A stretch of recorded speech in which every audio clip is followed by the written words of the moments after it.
Lumen nomor 11.643, 21 Juni 2024.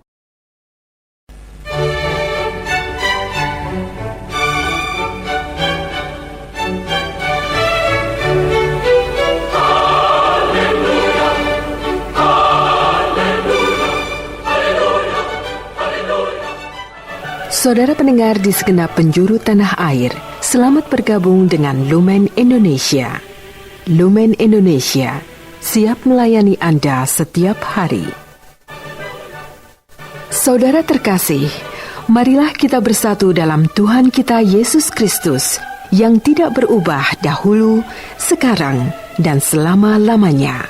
Allah Sang Maha Rahim mengasihi dan menerima sebagaimana adanya kita. Allah Bapa kita di surga senantiasa bersedia menolong, menghibur, dan meneguhkan kita dalam menghadapi segala permasalahan hidup sehari-hari.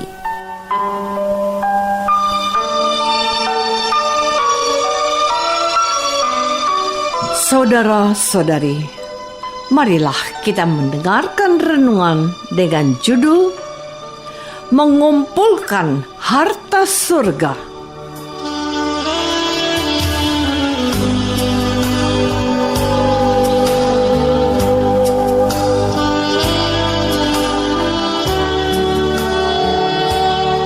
Yang berdasarkan pada Injil Matius bab 6 ayat 20 dan 21.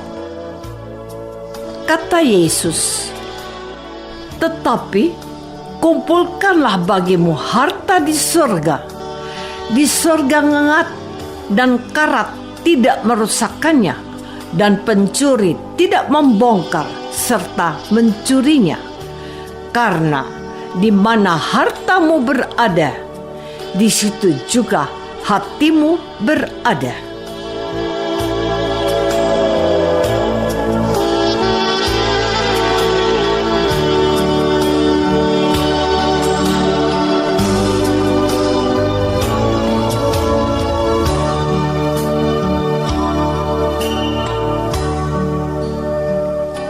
Dalam nama Bapa dan Putra dan Roh Kudus. Amin. Saudara-saudari terkasih dalam nama Tuhan Yesus Kristus. Dalam kehidupan sehari-hari, kita mengenal istilah harta dunia dan harta surga. Harta dunia bersifat sementara dan bisa hilang atau binasa dalam waktu yang singkat. Yang termasuk harta dunia adalah uang, emas, jabatan, ketenaran, rumah, mobil, kendaraan bermotor, tanah, dan lain sebagainya.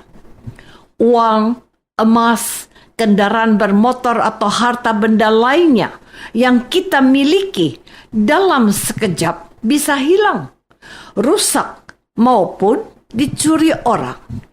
Maka bagi orang-orang yang mempunyai jabatan atau kekuasaan, suatu waktu akan kehilangan jabatan maupun kekuasaannya. Tidak bisa seseorang menduduki jabatan presiden atau bupati seumur hidup. Ada batasan dari jabatan tersebut. Rumah, sawah, atau ladang bisa ludes terbakar api. Demikian pula orang yang menjadi terkenal akan dengan mudah dilupakan oleh sesamanya. Lewat gambaran ini menjadi jelas bagi kita bahwa harta dunia tidak abadi. Harta dunia hanya berfungsi selama manusia ada di dunia. Harta dunia tidak bisa dibawa ke kubur. Sementara harta surga bersifat kekal, tidak bisa hilang dan tidak binasa. Saudara-saudari terkasih, hari ini Tuhan Yesus mengajak para murid-Nya, termasuk kita umat Kristiani, untuk mengumpulkan harta di surga. Harta di surga berupa perbuatan baik yang kita lakukan, seperti keterlibatan dalam kegiatan gereja sebagai anggota KOR, ketua wilayah, ketua lingkungan, mestinar, prodiakon, dan lain-lain.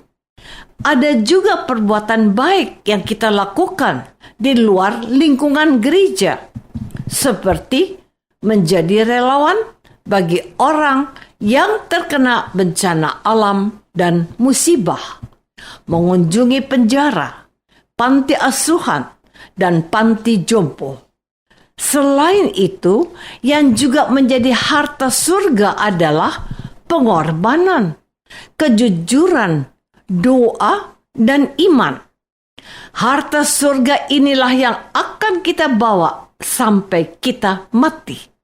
Saat kita meninggal dan berjumpa dengan Tuhan, kita tidak ditanya apa jabatan atau pekerjaan selama kita hidup di dunia ini.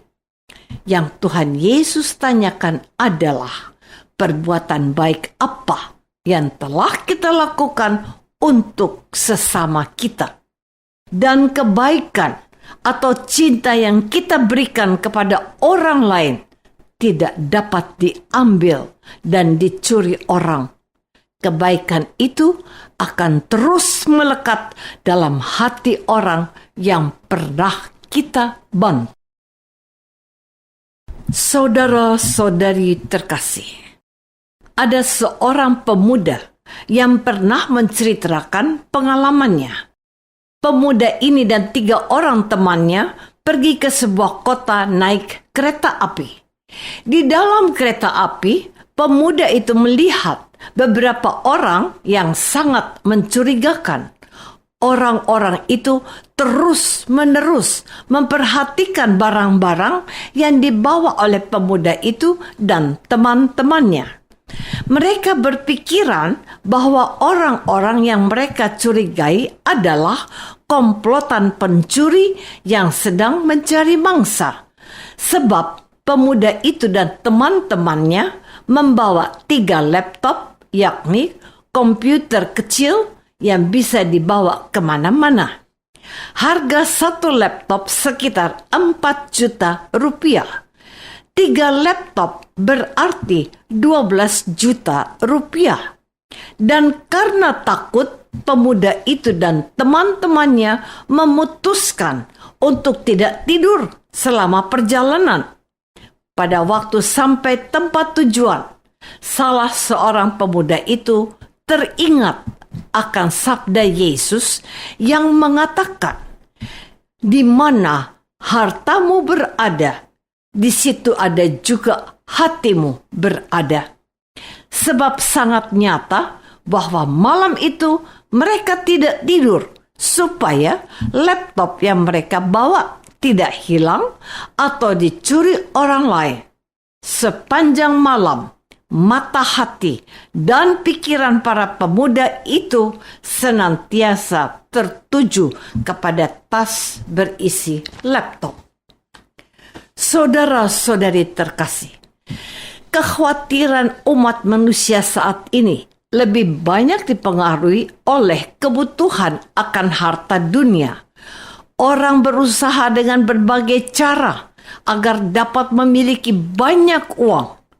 Keinginan yang sangat kuat dan menggebu-gebu sering membuat manusia menempuh cara-cara yang jahat seperti mencuri, merampok, atau korupsi. Ada yang menjadi kaya, tetapi akhirnya masuk penjara karena kekayaannya diperoleh dengan cara jahat. Ada pula yang menjadi kaya, tetapi dalam sekejap kekayaannya hilang. Dalam keadaan demikian, orang menjadi tertekan, malu, putus asa, dan khawatir.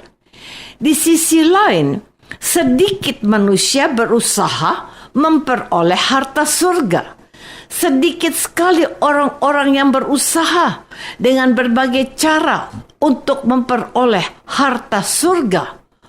Orang seperti almarhumah Bunda Teresa sangat langka dijumpai. Ketika banyak orang berjuang mengumpulkan harta dunia, Bunda Teresa malahan mengumpulkan orang-orang miskin di Kalkuta, India. Perbuatan beliau mendapat pujian dan sanjungan dari seluruh dunia. Bahkan waktu masih hidup, beliau sudah dianggap orang suci.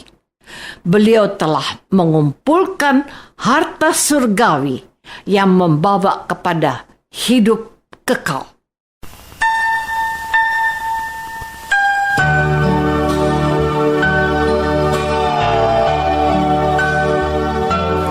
Marilah kita masuk dalam saat hening sejenak untuk meresapkan renungan yang baru saja kita dengar bersama dalam kehidupan iman kita masing-masing.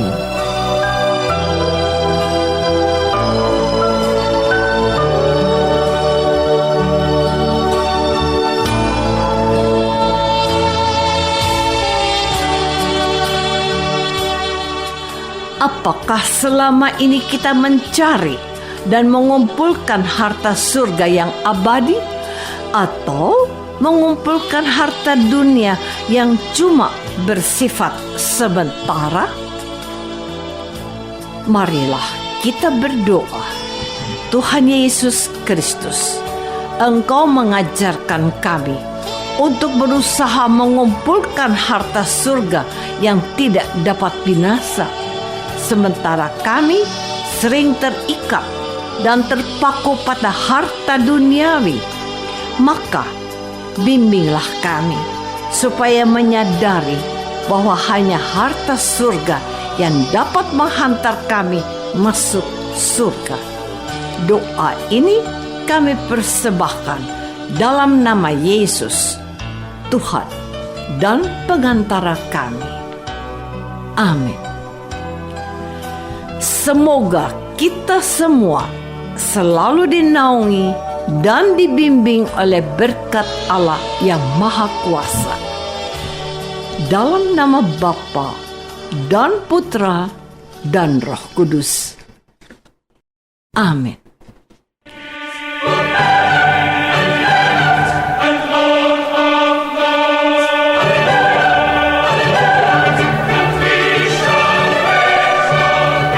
Dengan penuh kasih dan sukacita, Lumen Indonesia mengundang saudara-saudara seiman di segenap penjuru tanah air. Sekiranya ada tanggapan ataupun saran, kirimkan surat Anda ke Lumen Indonesia. Terima kasih atas perhatian Anda. Sampai berjumpa lagi dengan Lumen Indonesia pada waktu dan gelombang yang sama esok hari.